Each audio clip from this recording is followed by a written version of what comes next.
요한복음 11장 17절에서 44절까지의 말씀.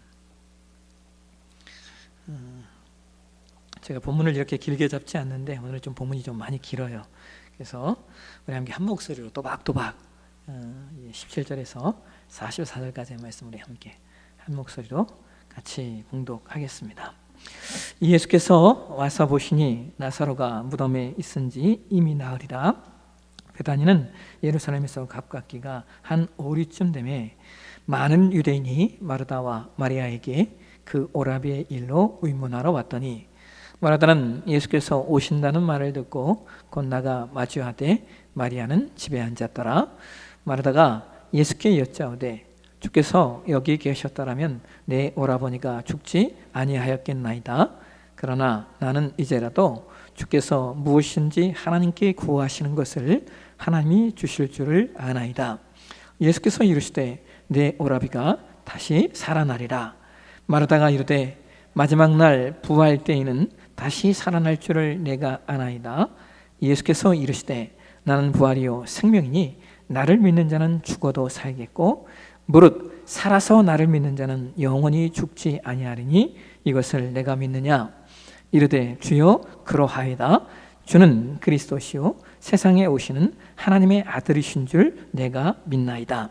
이 말을 하고 돌아가서 가만히 그 자매 마리아를 불러 말하되 선생님이 오셔서 너를 부르신다 하니 마리아가 이 말을 듣고 급히 일어나 예수께 나아가매 예수는 아직 마을로 들어오지 아니하시고 마르다가 맞이했던 곳에 그대로 계시더라. 마리아와 함께 집에 있어 위로하던 유대인들은 그가 급히 일어나 나가는 것을 보고 곡하러 무덤에 가는 줄로 생각하고 따라가더니 마리아가 예수 계신 곳에 가서 배웠고 그 발 앞에 엎드려 이르되 주께서 여기 계셨더라면 내 오라버니가 죽지 아니하였겠나이다 하더라. 예수께서 그가 우는 것과 또 함께 온 유대인들이 우는 것을 보시고 심령에 비통히 여기시고 불쌍히 여기사 이르시되 그를 어디 두었느냐. 이르되 주여 와서 보옵소서 하니 예수께서 눈물을 흘리시더라. 이에 유대인들이 말하되 보라 그를 얼마나 사랑하였는가 하며 그중 어떤 이는 말하되 맹인의 눈을 뜨게 한 이 사람이 그 사람은 죽지 않게 할 수 없었더냐 하더라. 이에 예수께서 다시 속으로 비통에 여기시며 무덤에 가시니 무덤이 구우리라. 돌로 막았거늘 예수께서 이르시되 돌을 옮겨 놓아라 하시니 그 죽은 자의 누이 마르다가 이르되 주여 죽은 지가 나흘이 되었음에 벌써 냄새가 나나이다. 예수께서 이르시되 내 말이 내가 믿으면 하나님의 영광을 보리라 하지 아니하였느냐 하시니 돌을 옮겨 놓으니 예수께서 눈을 들어 우러러 보시고 이르시되 아버지여 내 말을 들으신 것을 감사하나이다. 항상 내 말을 들으시는 줄을 내가 알았나이다. 그러나 이 말씀 하옵는 것은 둘러선 무리를 위함이니 곧 아버지께서 나를 보내신 것을 그들로 믿게 하려 함이니이다. 이 말씀을 하시고 큰 소리로 나사로야 나오라 부르시니 죽은 자가 수족을 배로 동인 채로 나오는데 그 얼굴은 수건에 쌓였더라. 예수께서 이르시되 풀어놓아 다니게 하라 하시니라. 아멘. 들으신 헌금을 위해서 기도하겠습니다. 하나님, 주의 백성들이 하나님을 예배하며 예물을 봉헌에 올려드렸습니다. 주의 백성들이 하나님께 올려드린 이 예물 하나님 기억하시고 하나님 흠양하여 주시옵소서. 코로나19로 말미암아 어려운 시간들을 걸어가고 있지만 그럼에도 불구하고 하나님의 것을 하나님의 것으로 분별한 주의 백성들 기억해 주시고 이 믿음과 이 수고와 이 헌신 위에 기름 부어 주옵소서. 그래서 저들의 모든 사업장, 저들의 모든 직장, 저들의 모든 가정 위에 하나님 기름 부으셔서 이 어려운 시간 승리하게 도와 주옵소서. 하나님 이 예물이 하나님 나라와 의를 위해 쓰여질 때마다 하나님 나라의 의의 나무 심겨지게 하시고 하나님의 나라의 의의 꽃들 피어나게 하셔서 그리스도의 은혜와 향기가 더 많은 사람들에게 증거되어지고 선포되게 역사에 주옵소서. 이번 말씀을 거룩하신 예수님의 이름으로 축복하고 기도하옵나이다. 아멘. 오늘 본문의 말씀을 가지고 나의 믿음은 어떠합니까? 라고 하는 제목으로 말씀을 나누도록 하겠습니다. 예전에 미국에서 그 베스트셀러가 되었던 책 중에 권력의 산 증인이라고 하는 제목의 책이 있습니다. 이 책의 저자는 자신이 그 보좌했던 4명의 미국 대통령에 대해서 이야기를 하고 있는데요. 그가 보좌했던 4명의 대통령이 닉슨, 포드, 레이건 그리고 클린턴 대통령이었답니다. 저자는 이 4명의 대통령 중에 가장 비참하게 권력을 내려놓아야 했던 대통령으로 그는 닉슨을 뽑고 있는데요. 닉슨 대통령은 저와 여러분이 기억하듯이 1972년에 있었던 그 워터게이트 사건으로 인하여서 1974년에 대통령직에서 물러나게 됩니다. 워터게이트 사건은 닉슨 대통령의 재선을 위해서 일했던 그 선거위원회의 사람들이 상대방 그 선거에 나왔던 상대방 그 선거 본부인 그 워터게이트 빌딩에 도청을 한 것이 발각되었고, 이것이 나중에 대통령이 연루된 것으로 드러남으로써 사임을 하게 되었던 사건입니다. 그런데 여러분, 놀라운 것은요, 사실상 선거가 끝난 후에 보니까 닉슨 대통령의 완전한 승리였다는 거예요. 상대도 되지 않는 선거 결과가 나왔던 선거였는데 닉슨은 그 선거의 승리를 확신하지 못하고 그와 같은 일을 저질렀던 것입니다. 그렇다면 닉슨이 닉슨에게 왜 이런 일이 일어났는가? 그 권력의 산증이라고 하는 책에서 저자가 닉슨이 그렇게 행동할 수밖에 없었던 이유에 대해서 그가 말하고 있는데요. 그가 이런 얘기를 합니다. 닉슨은 그의 부모 밑에서 성장할 때 그의 그 부모의 종교성이 그에게 좋지 못한 영향을 미쳤다라고 하는 거예요. 닉슨의 그 부모가요, 그 퀘이커 교도였답니다. 근데 이 퀘이커 교도가 어떤 사람들이냐면 기독교 신앙을 하는 분들이긴 하지만 좀 약간 극단적인, 그러니까 한편으로 봐서는 이게 거룩한 것 같은데 또 한편에서는 아주 대단히 극단적인 신앙생활을 했던 분들이 이 퀘이커 교도들입니다. 이들은 그 종교성이 너무나 강해서요, 세상을 많이 부정하고, 그래서 세상 속에서 살지 않고 자기들끼리 집단 생활을 하면서 삶의 여러 가지 제한적인 내용들을 가지고 생활했던 종교 단체입니다. 그러다 보니까 닉슨은 어려서부터 자유가 없고 엄한 부모의 교육으로 인하여서 그가 어려서부터 인정받지 못하고 자라났대요. 특별히 그는 하버드 대학에 입학 자격을 받았음에도 불구하고 부모에 의해서 퀘이커 교도들이 운영하는 작은 대학에 들어가게 되었고, 이때부터 그는 능력이 탁월한 사람이었음에도 불구하고 심한 열등감과 패배감에 빠져서 늘 자신의 능력을 제한하는 삶을 살았다는 겁니다.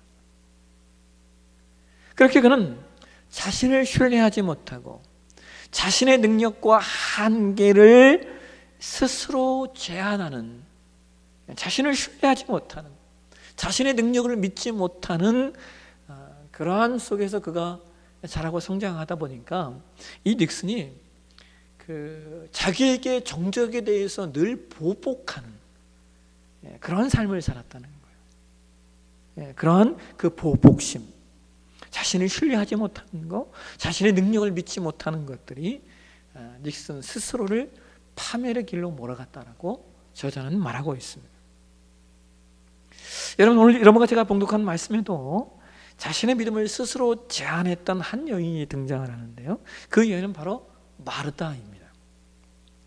여러분, 오늘 보면 요한복음 11장 21절에 마르다가 이런 고백을 해요. 한번 같이 한번 보실까요? 요한복음 11장 27절 말씀에 성경이 이렇게 이야기를 합니다. 이르되 주여 그러하이다. 주는 그리스도시요 세상에 오시는 하나님의 아들이신 줄 내가 믿나이다.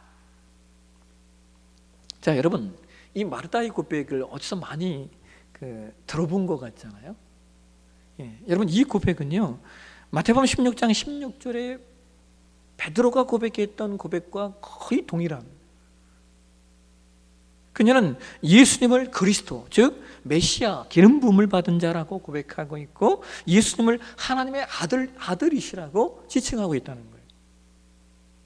그런데 여러분, 참 신기한 것은요, 베드로나 마르다나 똑같은 고백을 하고 있음에도 불구하고, 우리가 마태복음 16장 16절에 베드로의 고백을 보시면요, 예수께서 베드로의 고백을 들으신 후에 베드로에게 이런 말씀을 하셔요.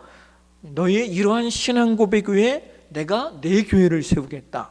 그리고 내가 너에게 천국의 열쇠를 주시겠다라고 말씀하시면서 그 베드로의 고백을 대단히 기뻐하셨던 것을 보게 됩니다. 근데 여러분, 반면에요, 마르다의 이 고백에는요, 예수님이, 우리가 오늘 마태복음 요한복음 11장 17절 이하의 말씀을 쭉 읽었는데, 이 마르다의 고백을 듣고 예수님이 별다른 반응을 보이시지 않는 걸 보게 돼요. 자, 여러분, 왜 그럴까요? 예수님이 베드로의 고백에서는 그렇게 기뻐하셨었는데 왜 마르다의 고백에 대해서는 별로 반응이 없으신 걸까요? 아니, 뭐 사람 차별하는 겁니까? 베드로는 남자라서 혹은 마르다는 여자라서 그런 걸까요? 여러분, 예수님이 이렇게 반응하시는 데에는 이유가 있습니다.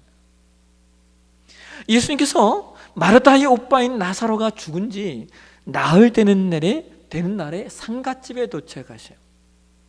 예수님이 베단이라고 하는 동네 마을에 도착하자 마르다가 예수님이 오신다라고 하는 소식을 전해 듣고 쫓아 달려와서 예수님께 이렇게 말해요. 요한복음 11장 21절과 22절을 보실까요? 성경에 이렇게 말합니다. 마르다가 예수께 여짜오되 주께서 여기 계셨더라면 내 오라버지가 죽지 아니하였겠나이다. 그러나 나는 이제라도 주께서 무엇이든지 하나님께 구하시는 것을 하나님이 주실 줄을 아나이다. 마르다는 예수님께서 자신과 함께 계셨다면 자신의 오라버지가 죽지 아니하였을 것이다 라고 하는 믿음의 고백을 해요. 그러면서 지금이라도 예수님이 하나님께 구하시면 하나님께서 주실 것을 믿습니다 라고 말해요. 여러분, 이 얼마나 놀라운 믿음의 고백입니까? 마르다가 이렇게 고백을 하니까 예수님이 이어지는 23절에 이렇게 말씀하셔요. 예수께서 이르시되 네 오라비가 다시 살아날 거다. 근데 여러분, 신기한 게 뭔지 아세요? 마르다가 믿음의 고백을 해서 예수님이 그 믿음의 고백에 의거하여 네 오빠가 다시 살아날 거야 라고 말씀하셨는데, 이어지는 요한복음 11장 24절에 마르다가 이런 얘기를 한다는 거예요. 무엇일까요? 마르다가 이르되 마지막 날 부활 때에는 다시 살아날 줄을 내가 아나이다. 여러분, 이거 이상한 반응 아닙니까? 조금 전만 해도 주께서 무엇인지 하나님께 구하면 하나님께서 주실 것을 믿습니다 라고 고백했던 마르다가, 그래서 예수님이 네 오빠가 살아날 거야 그러면 아멘 하고 그냥 받으면 되잖아요. 네 오빠가 다시 살아날 것이다 라고 하는 예수님의 말씀 앞에 마르다가 마지막 날 부활 때에는 다시 살아날 줄을 아나이다 라고 말해요. 여러분, 이 요한복음 11장 24절 마지막 날의 부활이라고 하는 말씀이 어떤 내용이냐면요, 그 당시 바리새인들이 가지고 있었던 믿음이에요. 바리새인들은 부활을 마지막 때라고 하는 내용으로만 이해하고 받아들였어요. 그러니까 지금 마르다가 바리새인들의 신앙을 지금 예수님 앞에 이야기하고 있는 거예요. 그러니까 예수님이 다시 오늘 보면 25절과 26절을 통하여서 나는 부활이고 생명이다 라고 말씀하시면서 생명이 내 손 안에 있다고 설명을 해줘요. 그래서 이 말을 듣고 고백한 마르다의 고백이 27절이에요. 주는 그리스도시요 세상에 오시는 하나님의 아들이신 줄을 내가 믿나이다라고 마리아가 이 베드로와 같은 그 믿음의 고백을 하는 겁니다. 그런데 여러분, 그럼에도 불구하고 참 신기한 게 또 뭔지 아세요? 이 고백이 있은 후에 예수님이 나사로가 들어가 있는 무덤으로 가시죠. 무덤에 가셔서 예수님이 마르다와 그 다음에 사람들에게 이게 요구를 하셔요. 어떤 요구를 하십니까? 돌을 옮겨 놓아라라고 요구를 하셔요. 여러분, 그 당시에 유대인의 믿음은 지금 우리 한국 사람들의 형태의 그 무덤과 전혀 다릅니다. 그 당시 유대인의 믿음은요, 이렇게 굴을 파서 굴을 파고 들어가서 이쪽에는 아버지의 시신, 저쪽에는 아내, 어머니의 시신, 그리고 그 다음에 그 옆에는 우리 친족들의 시신, 또는 그 다음에 이 자리는 내 자리 해가면서 그렇게 무덤을 만들었습니다. 그래서 무덤의 입구를 막을 수가 없는 거예요. 왜? 다음 분이 돌아가시면 그 무덤에 시신을 안치해야 되니까. 그래서 그 당시에 무덤에는 큰 돌을 이렇게 가져다가 임시로 그 입구로 이렇게 막아 놓았었습니다.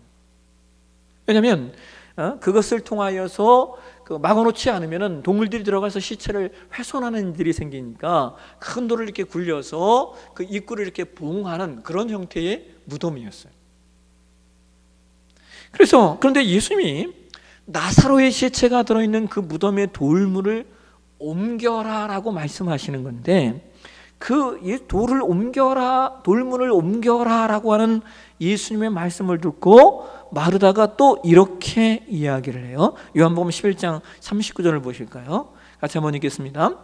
예수께서 이르시되 돌을 옮겨 놓으라 하시니 그 죽은 자의 누이 마르다가 이르되 주여 죽은 자가 나흘이 되었음에 벌써 냄새가 나나이다.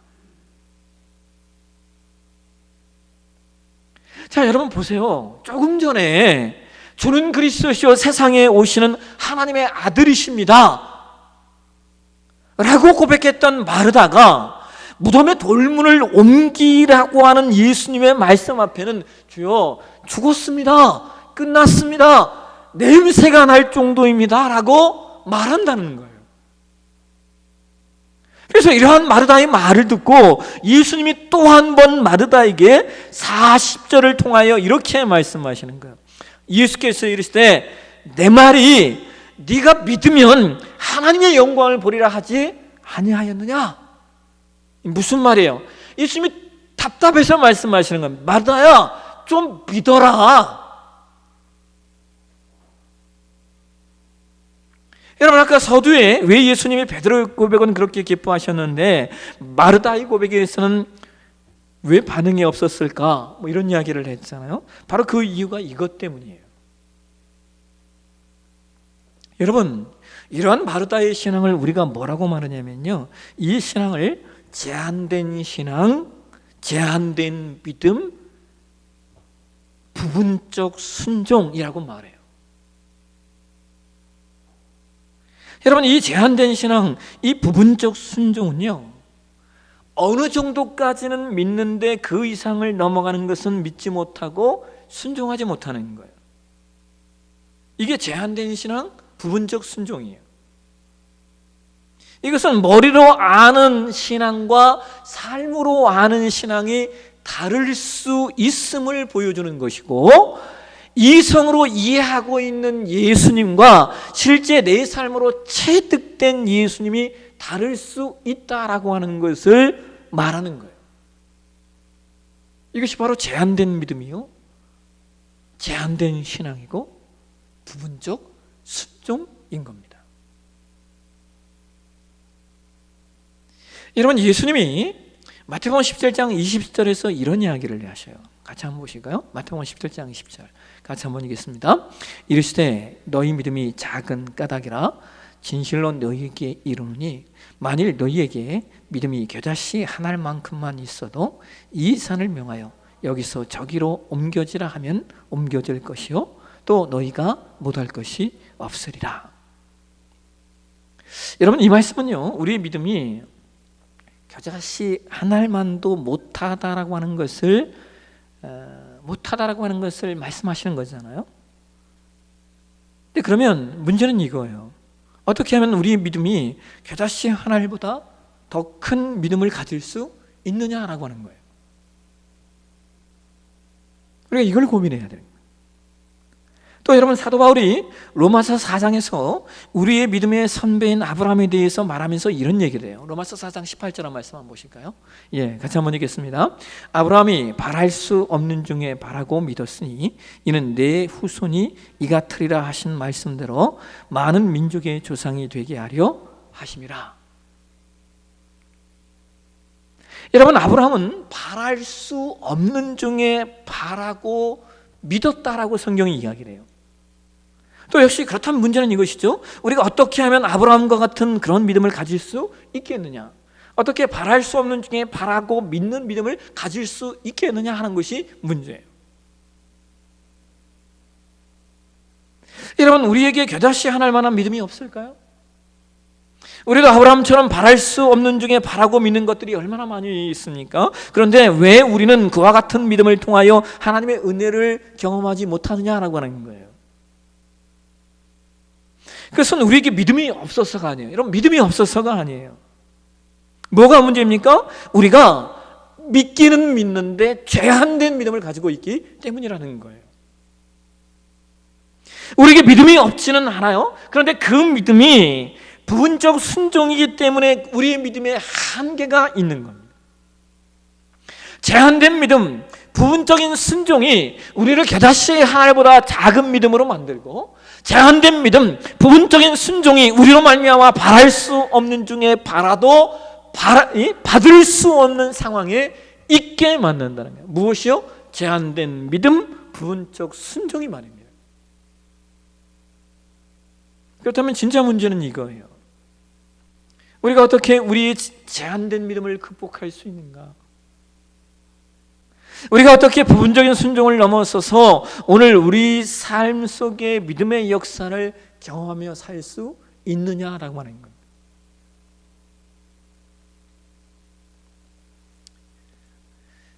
제자훈련 제2권 7가에 보면 예수 그리스도의 부활이라고 하는 과가 나와요. 그 과의 그 마지막 장에 오그란 목사님께서 신자가 마르다와 같은 제한된 믿음을 극복하는 방법에 대해서 이렇게 말씀하고 있어요. 이렇게 말씀하셔요. 그것은 바로 돌을 옮기는 일이다 라고 말입니다. 오그란 목사님이 이렇게 말씀하셔요. 신자가 이 땅을 사는 데 있어서 신자는 날마다 세상에서 죽는다는 거예요. 여러분, 믿음으로 이 땅을 산다라고 하는 것은요, 날마다 세상에서 죽는 거예요. 믿음대로 순종하기 위해서 신자는 세상에서 늘 죽는 일이 일어난다는 거예요. 그런데 그 죽는 일 속에서 우리가 다시 살아나는 비결이 뭐냐? 부활하신 예수 그리스도의 생명의 은혜가 우리 안에 역사하실 때 우리가 다시 일어서게 된다는 거예요. 그래야 바울이 고백한 것처럼 쓰러져도 다시 일어나고 절망해도 다시 소망을 갖고 사람들이 보기에 소망이 없는 것처럼 보이는 위기를 만나도 다시 털고 일어나는 그런 능력을 체험할 수 있다는 겁니다. 근데 여러분, 우리가 죽었다가 다시 사는 놀라운 역사를 경험하기 위해서 반드시 해야 하는 일이 하나 있대요. 그것이 뭐냐? 우리의 제한된 믿음을 극복하기 위해서 우리가 반드시 해야 하는 일은 바로 우리 인생의 돌, 우리 삶의 돌들을 우리가 예수님께 옮겨 놓는 일들이 우리 가운데 있어야 한다는 거예요. 여러분, 예수님은 나사로를 살리시기에 앞서서 사람들에게 말해요. 돌을 옮겨 놓으라고 말씀하십니다. 예수님 자신이 직접 그 돌을 옮겨주시지 않는다는 거예요. 왜냐하면 나사로를 살리는 것은 하나님만이 하실 수 있는 일이지만 돌을 옮겨 놓는 일은 사람들도 할 수 있는 일이기 때문입니다. 날마다 죽는 우리를 살게 하시는 일은 하나님이시지만 내 삶에 일어나는 그 수많은 삶의 문제들, 내 삶에 일어나는 그 수많은 사건들, 내 삶의 그 수많은 돌들을 예수님께 옮겨놓는 것은, 이것은 우리가 해야 하는 일이에요. 여러분, 오늘 저와 여러분이 우리 인생의 돌, 우리 마음의 돌들을 옮겨놓을 수 있었으면 좋겠어요. 우리의 믿음을 제한하는, 우리 안에 경험되고 체득되지 못하게 하는 그 제한된 믿음의 장벽을 우리가 옮겨놓아야 돼요. 하나님을 믿기는 하지만 온전히 믿어드릴 수 없는, 우리를 가로막고 있는 그 돌들을 옮겨놓아야 돼요. 한 발은 교회에, 한 발은 세상에 얹혀놓은 그 신앙의 이중성의 돌을 우리는 옮겨놓아야 돼요. 예수님의 말씀을 자기에게 유의한 것만 선택하여 믿는 그러한 신앙의 수준에 머물러 있다면 그 돌도 옮겨 놓아야 돼요. 하나님 앞에서 나를 세우는 신앙이 아닌 사람들의 이목과 혹은 체면에 집중하는 그 마음의 돌도 우리는 옮겨 놓아야 돼요. 그럴 때 비로소 우리는 예수님께서 죽은 나사로를 향하여 큰 소리로 나사로야 나오라 외치셨던 것처럼 저와 여러분의 심령을 하여 외치시는 예수님의 음성을 듣게 되는 거예요. 그 어둠의 장막에서 나오라. 그 실망의 장막에서 머물러 있지 마라. 그 체면의 장막에서 나오라. 그 패배감의 낭망 속에서 머물지 말라. 그 우울증의 고통 속에서 나오라. 그 어그러진 삶의 관계 속에서 나오라. 그 예수님의 외치심이 전해지는 순간 나사로가 벌떡 일어나 무덤에서 나왔던 것처럼 오늘 저와 여러분의 삶 속에도 그렇게 생명이 회복되는 기적의 역사가 일어날 줄로 믿습니다. 말씀을 맺겠습니다. 윌리엄 캐리라고 하는 선교사가 있어요. 그분은 인도 최초의 선교사이기도 했고 근대 선교의 아버지라고 지칭을 받는 분이에요. 윌리엄 캐리 선교사의 자서전을 이렇게 전기를 읽다 보면요, 제일 먼저 배울 수 있는 것이 그분의 부지런함입니다.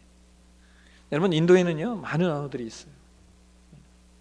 윌리엄 캐리가 선교사로 가서 인도의 그 여러 언어들을 이렇게 접하면서요, 이분이 언어를 배울 뿐만 아니라요, 그들의 언어를 문법책으로 이렇게 만듭니다. 그래서 이분이 문법책으로 만들고 그걸 가지고 성경을 그들의 언어로 번역을 해요. 그 당시 그분이 했던 작업이 타미로, 중국어, 인도, 산크리스토, 벵갈어, 텔루구어 등 좀 많은 그 언어의 문법책을 만들고 또 그러면서 성경을 이렇게 번역을 했답니다. 그런데 1812년 3월 12일에 그만 윌리엄 캐리의 처소에 불이 났어요. 불이 나서 정말 그가 오랫동안 해왔던 모든 것들이요 잿더미가 됩니다. 여러분 한번 생각해 보세요. 20년 동안 해왔던 일들이 한 번의 불로 모든 것이 사라졌다고 말입니다. 얼마나 절망적이겠습니까? 그런데 그 잿더미 위에서요, 윌리엄 캐리와 그리고 같이 일하던 선교사들이 모여서 예배를 드렸대요. 그때 함께 나눴던 말씀이 뭐냐면요, 로마서 8장 28절의 말씀이랍니다. 우리 함께 같이 한번 좀 보실까요? 우리가 알거니와 하나님을 사랑하는 자, 그의 뜻대로 부르심을 입은 자들에게는 모든 것이 합력하여 선을 이루느니라. 여러분, 윌리엄 캐리는 그 절망과 아픔의 순간 앞에 이렇게 말했대요. 하나님이 어떻게 하실지 우리는 모릅니다. 하지만 이 모든 것이 합력하여 선을 이룰 줄 믿습니다. 근데 여러분, 그 위에 어떤 일이 일어난 줄 아십니까? 인도에서 선교사 윌리엄 캐리가 오랜 세월 동안 해왔던 그 모든 일들이 잿더미로 변했다는 소식이 영국에 전해져요. 그랬더니 이 소식을 전해드린 영국의 젊은이들이요, 그 소식을 전해 듣고 마음에 애통함이 일어나고, 그 마음에 애통함이 일어날 때 성령께서 역사하셨어요. 영국의 청년들이 우리들이 하지 못한 일을 그가 했는데 그것이 잿더미가 되었구나 하면서요, 3,000명이나 되는 젊은이들이 선교에 헌신하며 나왔고, 실제로 인도에 간 사람만 500명이 넘었대요. 그렇게 해서 여러 분야의 전문가들이 확보되었고, 번역 전문가 50여 명이 합세해서 윌리엄 캐리가 20년 동안 했던 일을 그들이 2년 만에 완전히 복구했답니다. 이전에 10대 명밖에 없었던 선교부에 수백 명의 선교사들이 몰려와서 인도 선교가 활성화되는 놀라운 역사가 일어나는 거예요. 여러분, 윌리엄 캐리에게 절망이라고 하는 큰 돌이 밀려왔을 때 그는 이렇게 말해요. 하나님이 하실 일이 있겠지. 그는 하나님이 하실 일이 있겠지라고 하는 믿음을 가지고 그 절망의 돌을 옮겨 놓았습니다. 오늘 저와 여러분에게 제한된 믿음을 형성하게 하는 그 돌들이 무엇입니까? 육체적 질병이십니까? 정신적 고통이십니까? 재정의 어려움이신가요? 사업과 직장에서의 어려움이신가요? 관계의 아픔이 있으세요? 혹은 가족의 아픔이십니까? 혹은 여러분 안에 있는 마음의 상처들이십니까? 여러분, 오늘 예수님이 우리에게 말씀하셔요. 그 모든 돌들을 옮겨 놓아라. 그러면 내가 살리리라. 오늘 이 은혜가 우리 가운데 임했으면 좋겠어요. 이 은혜를 체험하기 위해서 오늘 나의 믿음은 어떠한지, 내 믿음이 제한적인 믿음은 아닌지, 내가 옮겨 놓아야 될 돌들이 무엇인지 돌아보는 저와 여러분의 신앙이 되어주시기를 주의 이름으로 축원합니다. 기도하겠습니다. 하나님, 오늘 나의 믿음은 어떠합니까? 하나님이 하실 일에 예수님 말씀하십니다. 너희가 해야 할 일이 있다고.